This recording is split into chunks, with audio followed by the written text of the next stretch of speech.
Assalamualaikum warahmatullahi wabarakatuh. Salam sejahtera bagi kita semua.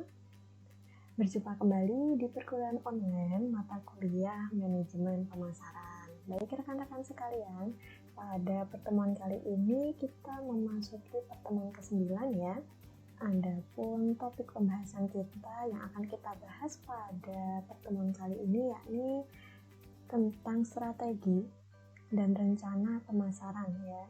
Mungkin nanti akan kita bahas untuk strategi-strategi lebih detail terkait dengan bauran pemasaran, namun secara umum akan kita bahas pada pertemuan kali ini yakni terkait strategi dan rencana pemasaran.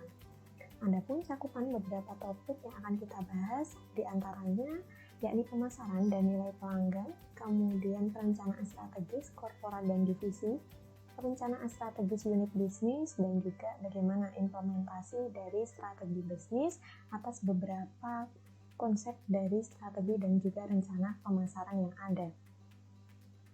Baik, terkait dengan hubungan ya antara pemasaran dan juga nilai pelanggan yang perlu kita ketahui bersama ya, sebelumnya kita harus paham terlebih dahulu bahwasanya dalam rangka memuaskan kebutuhan dan keinginan konsumen itu merupakan inti dari konsep pemasaran gitu ya teman-teman. Jadi konsep dari pemasaran ini adalah intinya kita dari pihak perusahaan ya, yang telah menciptakan produk ataupun jasa itu harus bisa ya memuaskan akan kebutuhan dan juga keinginan dari masing-masing konsumen tersebut. Nah, di mana sasaran dari setiap bisnis adalah menghantarkan nilai pelanggan untuk menghasilkan laba. Nah, pastinya ya antara pemasaran dan juga nilai pelanggan ini saling berkaitan ataupun berhubungan erat ya.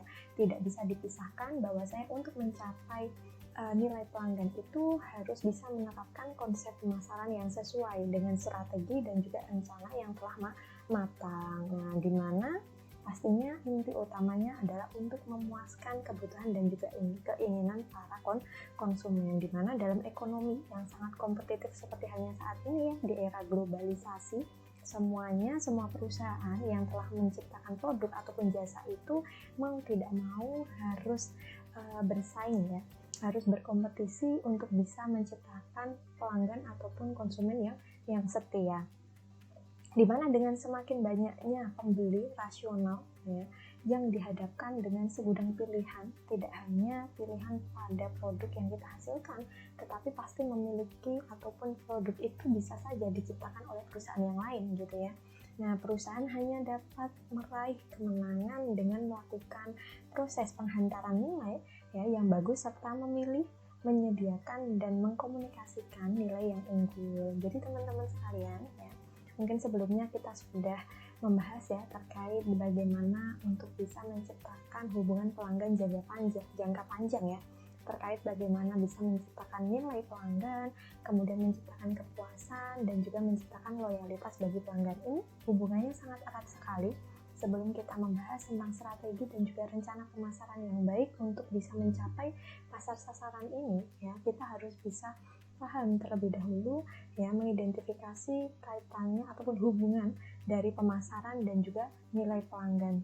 Nah, jadi nilai pelanggan ini tidak bisa diciptakan ataupun otomatis tercipta begitu ya bagi pihak pelanggan ataupun bagi pihak konsumen, tetapi kita dari pihak pemasaran dari suatu perusahaan itu harus bisa menghantarkan nilai tersebut begitu dengan beberapa upaya ataupun strategi yang harus sudah direncanakan.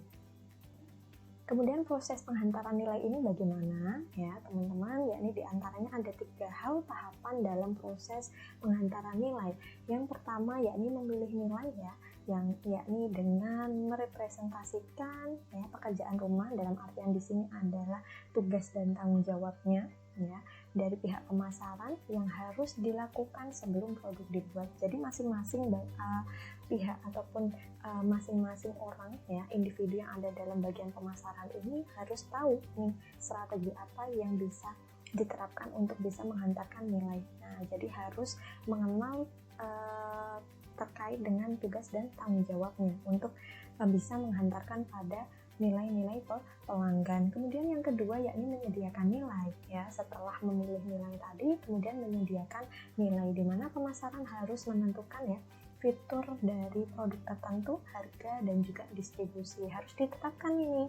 Nah, nanti produknya itu apa yang ingin dihasilkan, kemudian harganya berapa. Jadi ada strategi nanti yang akan kita bahas ke depannya di beberapa pertemuan setelah ini ya, terkait dengan bagaimana strategi untuk menciptakan produk ya, menghasilkan produk, kemudian strategi penetapan harga ya yang pastinya, kemudian saluran distribusi dan bagaimana promosi. Ini terkait dengan strategi pemasaran, yakni dengan menggunakan bauran pemasaran. Nah, kemudian selanjutnya ya, proses ataupun tahap dalam penghantaran nilai yakni mengkomunikasikan nilai. Di mana mengkomunikasi nilai ini dengan mendayagunakan tenaga penjualan ya, promosi penjualan, iklan, dan sarana komunikasi lain untuk mengumumkan dan mempromosikan produk ya. Mungkin ini kita bahas secara umum ya teman-teman sekalian terkait dengan strategi bagaimana agar kita bisa menghantarkan nilai, yakni adalah melalui 3 proses, 3 tahap, yakni memilih nilai terlebih dahulu, kemudian yang kedua menyediakan nilai yang diinginkan, kemudian mengkomunikasikan nilai tersebut, menyampaikan nilai tersebut kepada para pelanggan ataupun konsumen kita. Kemudian jika berbicara tentang nilai ya, nilai pelanggan ya, itu pasti kita harus paham juga terkait dengan rantai nilai, value chain. Apa itu rantai nilai? Rantai nilai merupakan alat untuk mengidentifikasi ya cara menciptakan lebih banyak nilai pelanggan. Jadi ini merupakan media ataupun alat bantu ya. Dengan menggunakan rantai nilai ini kita sudah bisa mengetahui apakah perusahaan kita ini sudah bisa mencapai pasar sasaran yang sudah kita tentukan atau yang kita tujukan dengan menghantarkan nilai-nilai yang kita ingin sampaikan kepada para pelanggan. Di antaranya dalam rantai nilai ini atau value chain ini ada 2 kegiatan ya, mencakup kegiatan primer dan juga pendukung atau sekundernya. Ya, untuk kegiatan primer ini ada 5 ya komponen, yakni terkait dengan inbound logistik ya atau logistik internal, kemudian operasinya, kemudian outbound logistiknya. Jika tadi ada inbound maka ada outbound logistiknya. Kemudian dari segi marketing dan sales, kemudian service atau pelayanannya. Di mana pada kegiatan primer ini untuk logistik, inbound logistik atau logistik ke dalam tadi internalnya, yakni atau memasukkan bahan dalam bisnis terkait dengan logistik apa yang dibutuhkan ataupun bahan-bahan baku ya untuk menciptakan produk yang ingin kita hasilkan itu. Kemudian dari segi operasi tentang bagaimana mengubah bahan menjadi produk akhirnya, dari operasionalnya ataupun dari produktivitasnya begitu. Kemudian logistik keluar ya ataupun outbound logistik ini tentang bagaimana mengirimkan produk akhir, kemudian memasarkan produk ya. Dari segi marketing dan salesnya ini pasti terkait dengan bagaimana tingkat penjualan ya pada perusahaan untuk bisa menjual ataupun menyampaikan kepada pasar sasaran kita, yakni konsumen.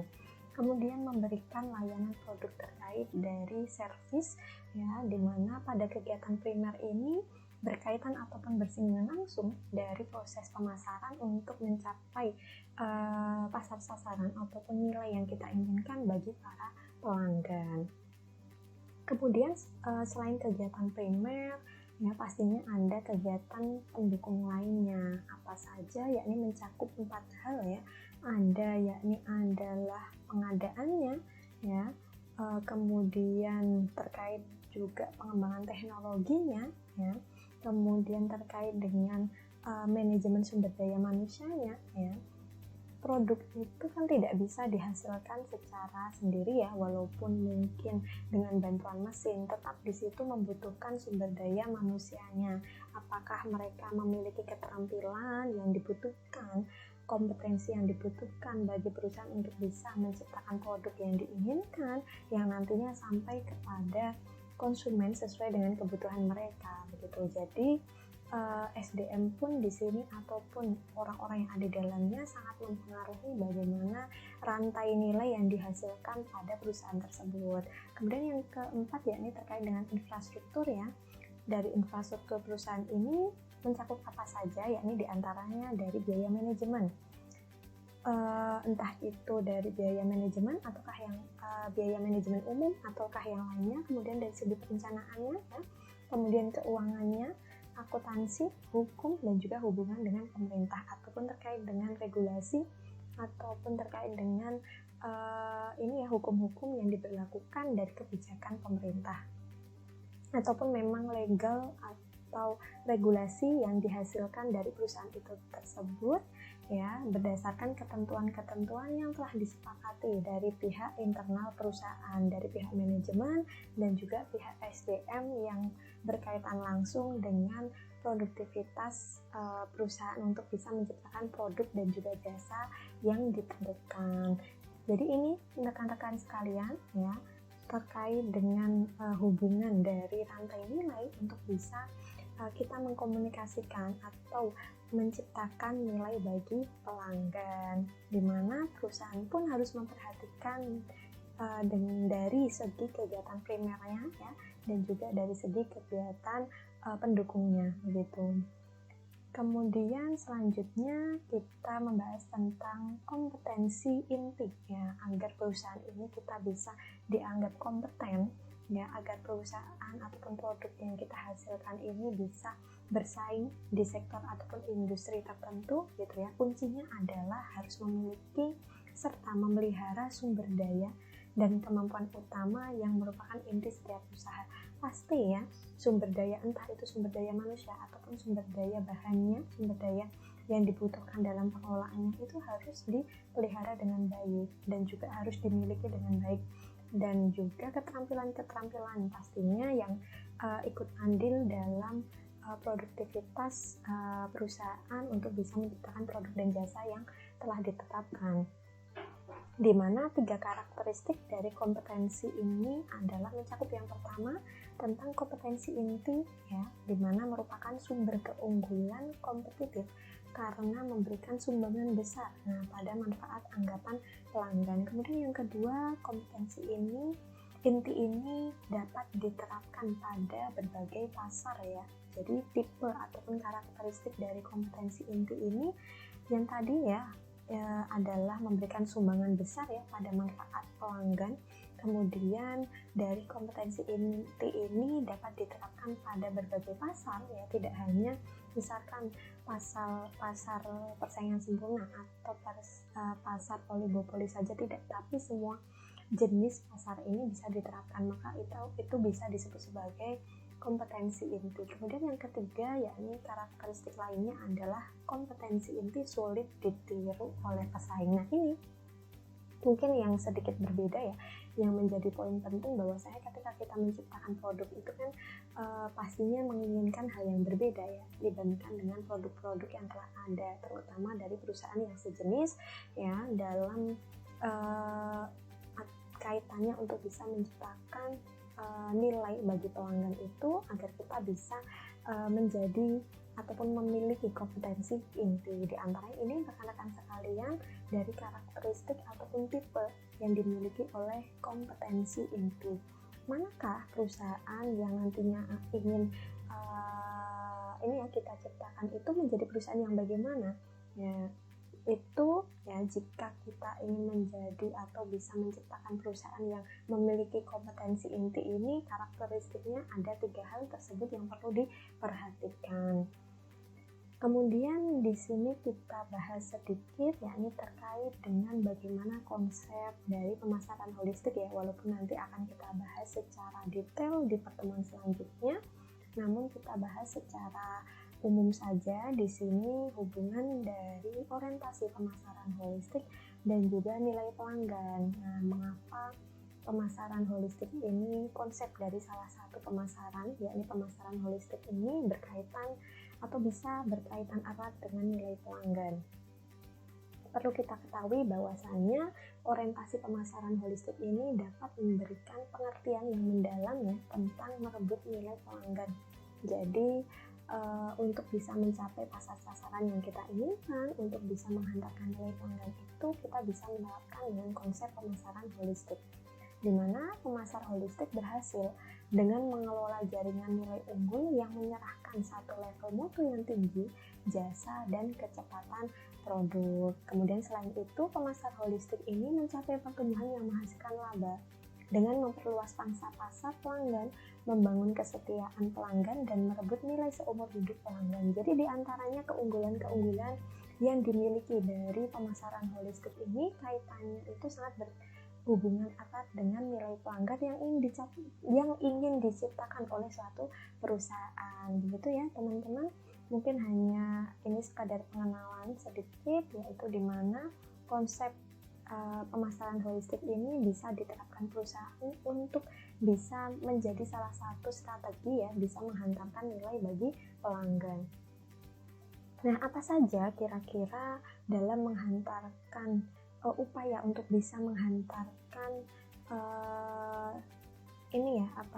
kepada manajemen kunci itu ya, diantaranya kita harus bisa menjawab 3 pertanyaan ya sebelum kita bisa melakukan strategi yang harus bisa diterapkan. Di antaranya pada upaya untuk bisa menghantarkan manajemen kunci itu adalah yang pertama, yakni adalah eksplorasi nilai. Bagaimana perusahaan dapat mengidentifikasi peluang nilai baru. Nah, apa upaya yang akan dilakukan? Kemudian penciptaan terkait dengan penciptaan nilai ya. Bagaimana perusahaan dapat menciptakan penawaran nilai baru yang lebih menjanjikan secara efisien. Kemudian yang ketiga terkait dengan penghantaran nilai, bagaimana perusahaan dapat menggunakan kapabilitas dan infrastrukturnya untuk menghantarkan penawaran nilai baru secara lebih efisien. Jadi ini merupakan upaya-upaya yang bisa dilakukan ya untuk mencapai nilai pelanggan terkait dengan orientasi dari pemasaran holistik atau konsep dari pemasaran holistik yang akan diterapkan pada perusahaan tersebut. Kemudian selanjutnya kita memasuki pada perencanaan strategi korporat dan divisi ya, diantaranya yakni ada 4 langkah ataupun 4 proses tahapan dalam perencanaan strategi korporat dan juga divisi yang ada pada perusahaan tersebut. Yang pertama yakni mendefinisikan misi korporat ya. Setiap perusahaan itu kan pasti memiliki visi dan misi tertentu. Mengapa perusahaan itu didirikan, tujuan pendiriannya untuk apa? Pastinya untuk menciptakan hal-hal yang positif, terutama untuk menciptakan laba ataupun keuntungan yang diinginkan. Kemudian yang kedua yakni menentukan unit-unit bisnis strategis atau SBU atau strategic business unit. Jadi ditentukan terlebih dahulu. Kemudian yang ketiga menugaskan sumber daya pada setiap SBU. Jadi pasti ya harus ada orang-orang yang ditempatkan pada bagian-bagian tersebut yang berkaitan dengan proses strategi yang diinginkan. Kemudian yang keempat menilai peluang pertumbuhan. Jadi ini diantaranya dalam perencanaan strategi korporat dan divisi yang ada dalam suatu perusahaan mencakup 4 tahap ya. Kita bahas satu persatu. Yang pertama yakni mendefinisikan misi korporat ya. Di antaranya 5 karakteristik utama. Bagaimana kita bisa mengidentifikasi ataupun mendefinisikan misi dari korporat itu. Di antaranya adalah hal-hal berikut. Yang pertama, memfokuskan diri pada jumlah tujuan yang terbatas. Jadi tujuannya apa? Itu harus fokus. Jangan terlalu banyak tujuan, tetapi kita tidak bisa fokus pada tujuan yang kita inginkan. Nggak apa-apa tujuannya sedikit, tetapi harus fokus. Kemudian yang kedua, menekankan kebijakan dan nilai utama perusahaan. Nanti berkaitan ataupun bersinggungan dengan kebijakan-kebijakan yang akan diterapkan bagi perusahaan tersebut. Kemudian pernyataan misi mendefinisikan bidang kompetitif utama terhadap perusahaan akan beroperasi. Jadi dalam penentuan misi bagi perusahaan itu tidak hanya sekadar untuk masa saat ini ya, tetapi agar bisa bertahan sampai dengan kedepannya begitu. Nah, di mana di sini juga harus bisa mendefinisikan tentang kompetisi utama yang menjadi tujuan utama dari perusahaan tersebut. Kemudian mengambil pandangan jangka panjang ya. Tadi seperti halnya bahwasanya misi ini tidak hanya untuk jangka saat ini ataupun untuk waktu saat ini saja tujuan yang ingin kita targetkan pada masa ini saja tidak, tetapi harus bisa mencapai ataupun agar bisa bertahan untuk jangka panjang. Kemudian bentuk misinya ini pendek ya, mudah diingat dan mempunyai arti. Tidak perlu ya membuat misi perusahaan itu yang panjang sekali ya, tetapi tidak sampai pada tujuan yang kita inginkan atau tidak fokus pada tujuan yang kita inginkan. Pendek saja tetapi mudah diingat dan juga memiliki arti yang sangat dalam gitu ya, tentang bagaimana kita bisa fokus pada tujuan yang ingin kita capai begitu. Jadi pertama pasti kita harus membuat misi perusahaan dan mendefinisikannya dengan memiliki arti ya untuk tujuan-tujuan yang akan kita terapkan. Pembuatan misi ini harus jelas ya, untuk jangka saat ini ataupun jangka panjang. Kemudian selanjutnya yakni menentukan unit-unit bisnis strategis tadi ya, ataupun SBU ya, Strategic Business Unit. Nah, diantaranya 3 karakteristik utama ya dalam menentukan SBU ini adalah, yang pertama SBU adalah satu bisnis tunggal atau kumpulan bisnis yang berhubungan yang dapat direncanakan secara terpisah dari bagian perusahaan lainnya. Kemudian karakteristik yang lain yakni SBU mempunyai kelompok pesaingnya sendiri. Ya pasti ya, dalam kelompok strategis ini pasti memiliki kelompok-kelompok dari perusahaan yang menciptakan produk yang sama, yang bahkan sejenis, itu bisa menjadi pesaing begitu. Kemudian yang selanjutnya, karakteristik yang lain adalah SBU mempunyai manajer yang bertanggung jawab atas perencanaan strategis dan kinerja laba, yang mengendalikan sebagian besar faktor yang mempengaruhi laba.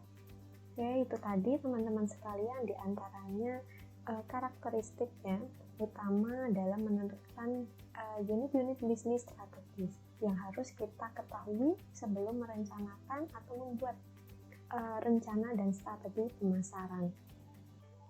Kemudian selanjutnya adalah tentang bagaimana menilai peluang pertumbuhan, di mana di sini yang dimaksud dengan pertumbuhan di sini ada 3 jenis pertumbuhan ya teman-teman. Mana yang akan kita prioritaskan itu tergantung pada tujuan awal dari perusahaan. Yang pertama adalah pertumbuhan intensif ya, di mana salah satu kerangka kerja yang berguna untuk mendeteksi peluang pertumbuhan intensif baru disebut kisi-kisi perluasan pasar produk. Jadi kita fokusnya mana nih? Apakah kita ingin mendapatkan pertumbuhan yang intensif? Ya, pertumbuhan intensif itu jadi ketika ada peluang baru ya, maka di situ akan kita ambil peluang tersebut untuk bisa menciptakan produk-produk di pasaran. Nah, jadi agar pertumbuhannya itu tidak stagnan atau tidak hanya secara sedikit demi sedikit ya, tetapi intensif berarti secara terus-menerus dan juga bahkan meningkat di setiap periode ataupun dalam jangka waktu yang singkat. Kemudian pertumbuhan integratif, yakni di mana sebuah bisnis ini dapat meningkatkan penjualan dan juga laba dengan melalui integrasi ke belakang, ke depan, dan horizontal dalam industrinya. Jadi perluasan ataupun ekspansi dengan melihat evaluasi pada strategi yang telah ditetapkan sebelumnya. Kemudian ke depan berarti untuk jangkauan ke depannya apa yang akan kita terapkan, peluang apa saja yang ada di depan ya. Kemudian horizontal juga di sekelilingnya dengan melihat lingkungan pastinya, kemudian melihat pesaing dan lain sebagainya yang berkaitan langsung dengan bagaimana fokus pada pertumbuhan kita. Kemudian selanjutnya yakni pertumbuhan diversifikasi ya. Pertumbuhan diversifikasi ini masuk akal ketika ada peluang baik di luar bisnis yang ada, industri sangat menarik, dan perusahaan mempunyai bauran kekuatan bisnis yang tepat untuk berhasil. Jadi rekan-rekan sekalian ya, untuk menilai peluang pertumbuhan ini kita juga harus bisa memahami satu persatu di antara jenis-jenis pertumbuhan yang ada. Apakah masuk ke dalam ranah pertumbuhan intensif, ataukah masuk ke dalam ranah pertumbuhan integratif, ataukah pertumbuhan diversifikasi. Kita harus bisa melihat nih peluang mana yang akan bisa kita masuki ataupun peluang mana yang akan bisa kita lakukan terlebih dahulu sebelum kita menciptakan ataupun sebelum kita melakukan perencanaan terhadap strategi yang lebih lanjut, begitu teman-teman. Kemudian terkait dengan implementasi strategi bisnis ya, kita masuk pada penerapan bagaimana penciptaan strategi ataupun rencana-rencana terhadap strategi bisnis kita. Di antaranya mungkin ini ya yang akan kita bahas pada mata kuliah ini, yakni tentang analisis SWOT, analisis STP, strategi generic porter, kemudian bauran pemasaran atau marketing mix. Sebenarnya banyak sekali strategi bisnis yang bisa diterapkan, namun yang akan kita bahas yakni fokus pada 4 hal ini, ataupun yang biasanya diterapkan oleh perusahaan-perusahaan itu ataupun organisasi itu 4 hal ini. Nah, maka akan kita bahas secara detail cakupannya dari keempat strategi bisnis ini. Mungkin untuk analisis STP ya, teman-teman sudah kita bahas di pertemuan sebelumnya terkait dengan segmentasi, targeting dan juga positioning ini, tentang bagaimana kita bisa membidik pasar segmen kita, kemudian target pasar sasaran kita, dan juga untuk bisa menciptakan posisi pada produk kita di antara para pesaing yang sudah kita bahas. Kemudian terkait dengan strategi bauran pemasaran atau marketing mix, yakni terkait dengan produknya, bagaimana strategi penciptaan produk, kemudian penetapan harga, dan juga strategi saluran distribusi dan juga strategi promosi. Ini akan kita bahas lebih detail satu persatu di beberapa pertemuan selanjutnya. Maka yang akan saya singgung, yang akan saya bahas pada pertemuan kali ini, yakni terkait dengan penerapan strategi bisnis, yakni analisis SWOT dan juga strategi generic porter. Oke teman-teman, kita perlu pahami bersama ya terkait dengan analisis SWOT ya. SWOT ini adalah yakni ada kekuatan dan juga kelemahan, kemudian ada peluang dan juga ancaman. Jadi ada 4 hal yang perlu kita analisa sebelum kita melakukan langkah berikutnya dalam strategi pemasaran. Di antaranya kita ambil contoh ya, dalam analisis SWOT pada suatu perusahaan itu yang biasanya dianalisa dari segi kekuatannya ya. Yang pertama ini kekuatan apa yang dimiliki oleh perusahaan itu, yakni terkait dengan pengalaman dan pandangan industri yang mendalam.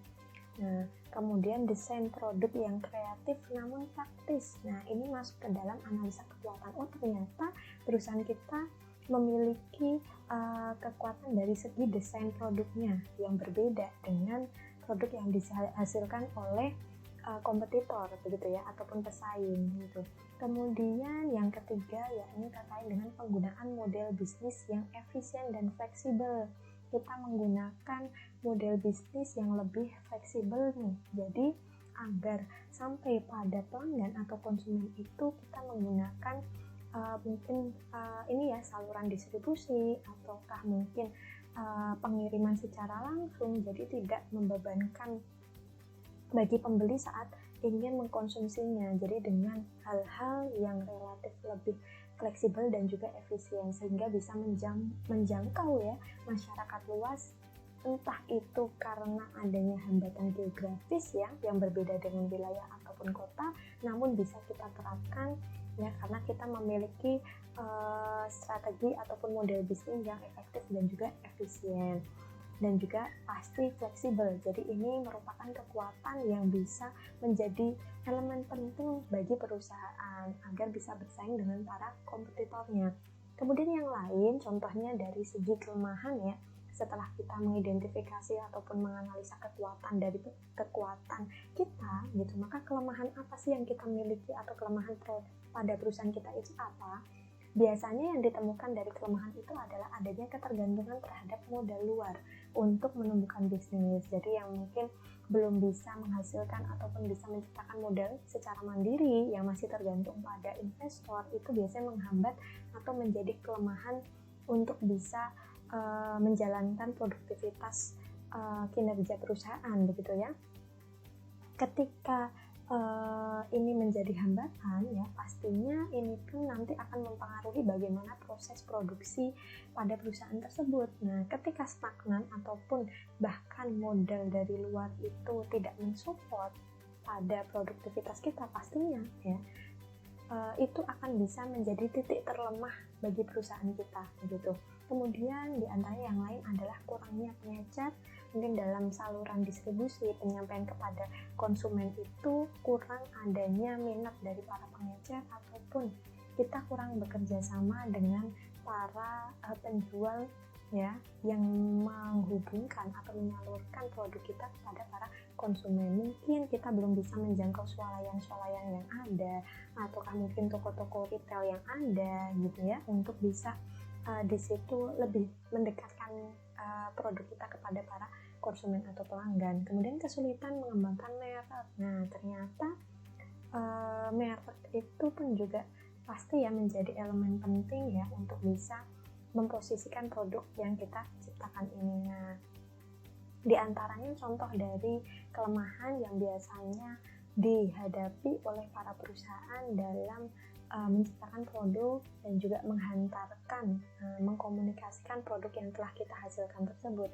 Adapun ya setelah mengetahui kekuatan dan kelemahan itu bisa nih dicari yakni peluang-peluang yang ada. Contohnya apa saja yang biasanya ada, yakni adalah terkait dengan partisipasi dalam industri yang sedang tumbuh ya, kemudian penurunan biaya produksi itu sangat menjadi peluang tersendiri bagi perusahaan begitu ya. Kemudian kemampuan untuk mendongkrak usaha pemasaran industri lain. Nah, di antaranya peluang-peluang mungkin ada peluang-peluang, contoh peluang yang lain dalam strategi yang bisa diterapkan. Kemudian ancaman. Nah, ancamannya apa? Contohnya yakni pesaing potensial yang sudah mapan.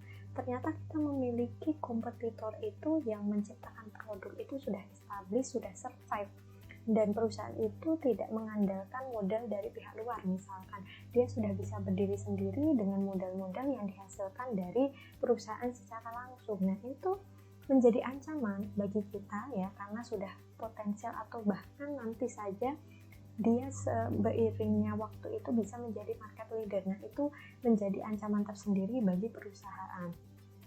Kemudian yang lain apa? Yakni penurunan ekonomi ya, ataukah mungkin dari segi pendapatan para konsumen itu tuh sangat mempengaruhi bagaimana daya beli konsumen tersebut. Kemudian keamanan dan kenyamanan atas produk ataupun jasa. Jadi itu menjadi ancaman tersendiri bagi suatu perusahaan. Ini diantaranya rekan-rekan sekalian terkait perencanaan ataupun strategi dalam penerapan strategi pemasaran yang ada dengan menggunakan konsep analisis SWOT dari segi kekuatannya, kelemahan, peluang dan juga ancaman yang ada ataupun yang perlu dihadapi oleh perusahaan.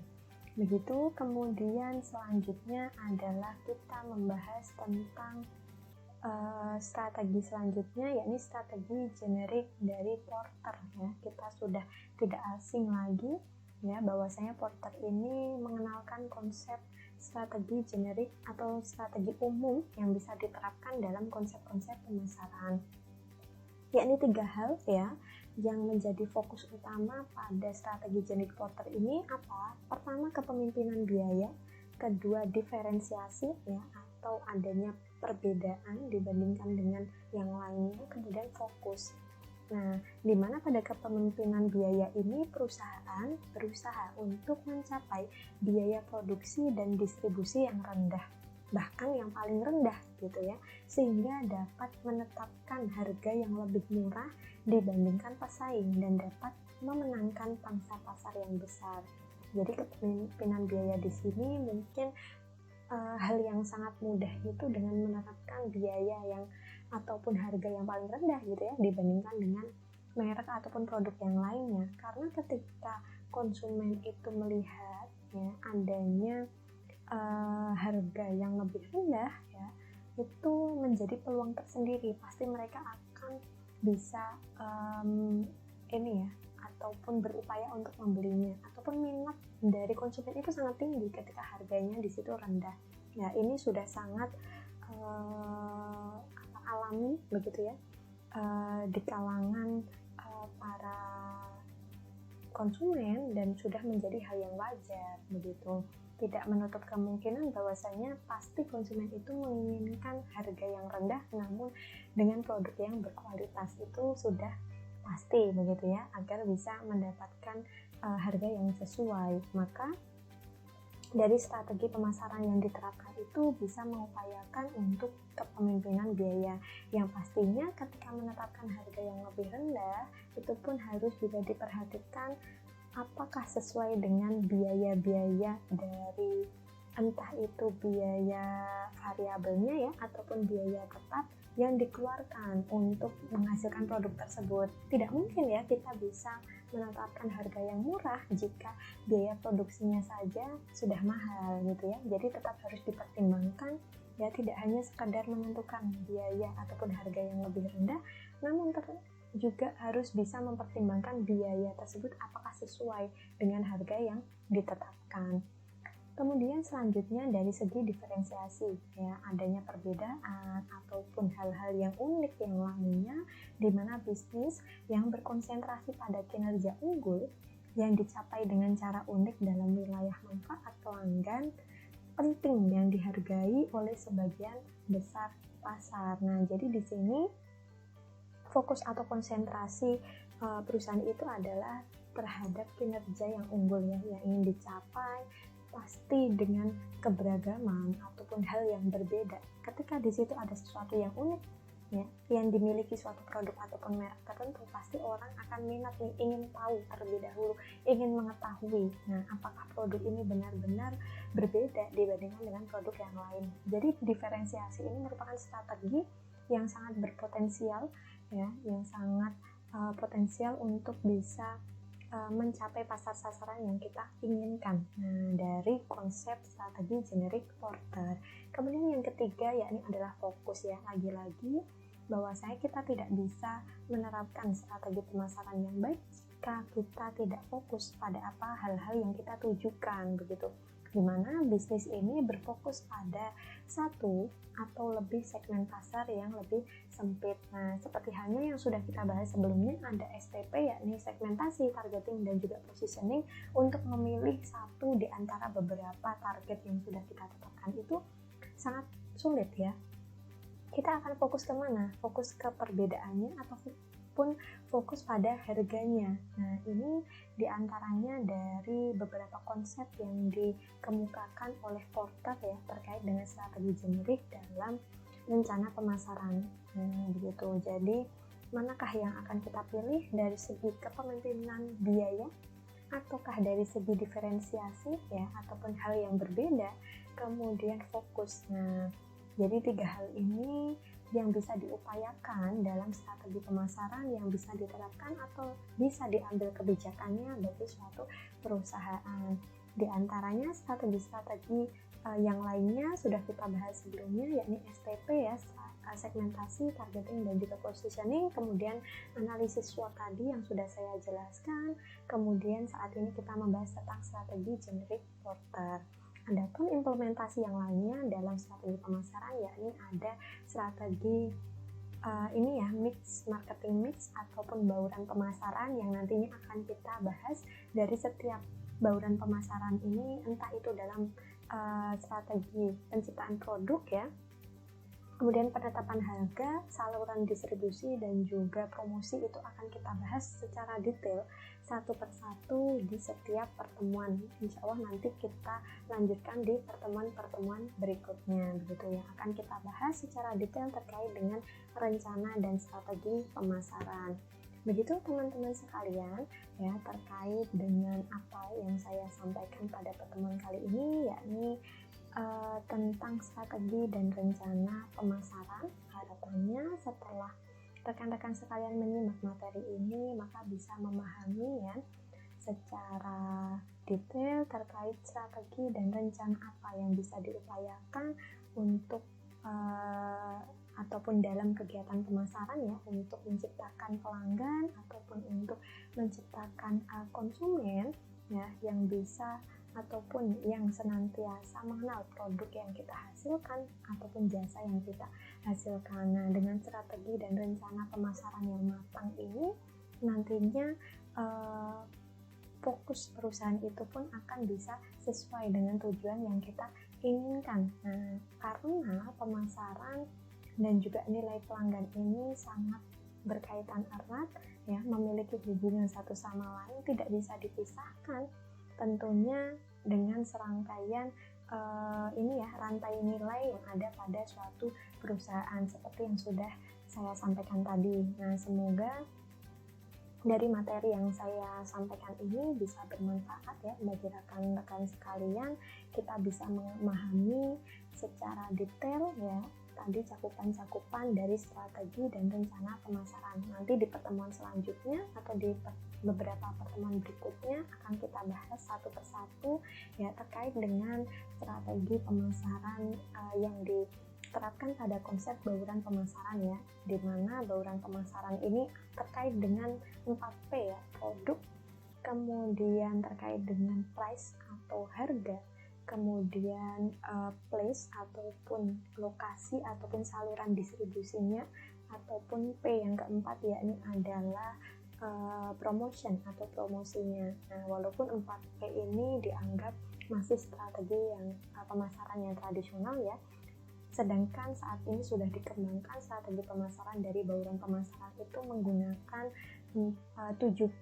Nah, namun yang kita fokuskan di sini pada mata kuliah ini yakni adalah kita membahas tentang strategi pemasaran terkait dengan mix marketing mix ataupun bauran pemasaran dari 4P yang secara umum itu berkaitan secara langsung dengan upaya-upaya untuk bisa menghantarkan nilai kepada pelanggan yang nantinya pun mengarah pada konsep pemasaran yang terakhir ya, nanti pertemuan selanjutnya akan kita bahas terkait dengan pemasaran holistik untuk bisa menciptakan pelanggan dalam jangka panjang. Begitu rekan-rekan sekalian, semoga bermanfaat ya dari apa yang saya sampaikan. Sampai jumpa di pertemuan selanjutnya. Itu dari saya cukup sekian. Wassalamualaikum warahmatullahi wabarakatuh.